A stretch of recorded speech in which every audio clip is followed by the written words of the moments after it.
and welcome to Sky News with me, Chloe Scott. Today we'll be doing a news special focusing on the differences between the developed and developing world, our main aspects being education, healthcare and standard of living. Now let's go to our education correspondent Aidan Campbell with more details.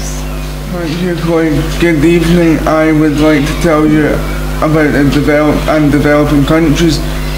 In the developed countries they have schools made out of bricks. They also have lots of technology such as computers, smartboards and printers. They have stationery and books for all pupils. Both girls and boys go to school from the age of 5 to 16. They also get the chance to go to college and university for further education. In the developed countries, the education is very basic. Schools are very limited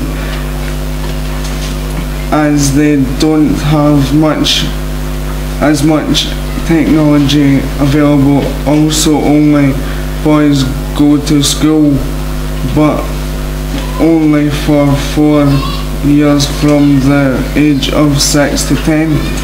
Now I'll hand you over to Miss Everson, who's going to talk about the standard of living. Good evening. In the developing countries, the standard of living is very poor, unlike the developed countries. For example, the majority of houses there are built out of mud, wood and corrugated sheets. They also only have one big room that a whole family would have to share. They don't have running water like us, or electricity, furniture, and cooking facilities are very basic too. In the developed country, we have houses built of bricks and have windows and heating. We have lots of rooms so we can have privacy. We have electrical appliances like washing machines, etc., whereas in the developing world, mainly they have to wash their clothes in rivers.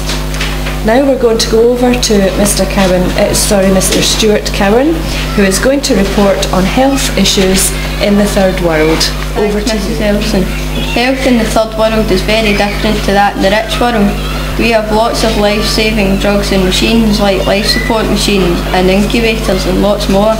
We also have drugs like anodynes, antibiotics, insulin, thyroxine tablets, and without these drugs people would die in the developed world. And in the developing world, people who don't get access to these drugs do die. All they get is basic primary health care, which is stuff like wash your hands and blow your nose if it's running. In developed countries, 40% of people die of heart diseases, whereas in the developing 20% die. HIV/AIDS is another disease. It damages the immune system, therefore you could die from a sore throat or the cold. In the UK we have drugs to help the immune system fight these diseases. Back to Chloe. Thanks Stuart, and that's all for today. Thank you and good night.